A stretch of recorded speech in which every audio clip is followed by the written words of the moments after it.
Hey guys, I'm here at the Brooklyn Book Festival for a live 3 questions for authors interview. All right, we're live. So why don't you go ahead and tell us, who are you? I'm Jonathan Liebson.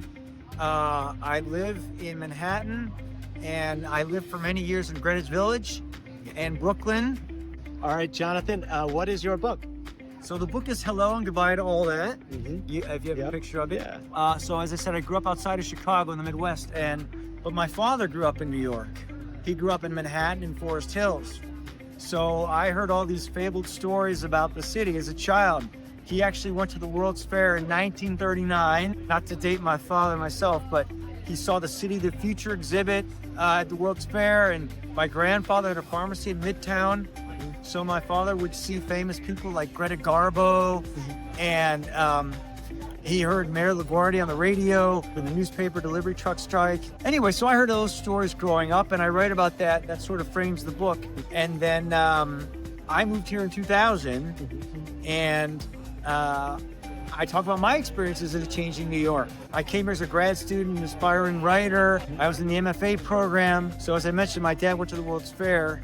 And there's a novel, The World's Fair by E.L. Doctorow, who I studied with. My dad introduced me to Doctorow's writing. I studied with him at NYU. So I talk about my changing experiences as a writer in the Village and Brooklyn, from the end of the Tower Records and the Village Voice through, cell phones and bike lanes and the pandemic. And why did you write this book? I wrote it.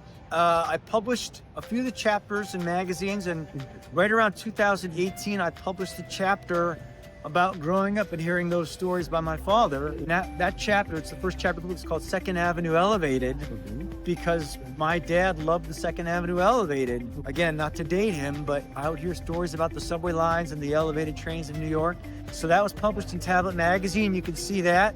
You can also see it on my site, jonathanliebson.com. And so I published that, and it made me really reflect on the fact that I'd been in New York City for basically 20 years. And I thought about the different changes that had happened in the city. I'm a cyclist, and what it's like to be a biker in the city. I go to cafes, and I bumped into a lot of celebrities and changing experiences that I've gone through. I was here from 9/11, and we were approaching the 20th anniversary of that. I saw that from my roof deck. Yeah. This is my roof deck, and so what it was like to see 9/11 from my roof deck and live here.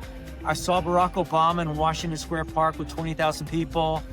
I was here in the Village for Hurricane Sandy, so we didn't have power for 4 days, what that was like, and then through COVID. So I felt like it was a good sort of period of time, the new millennium, to write about New York from a person who's been on the ground here.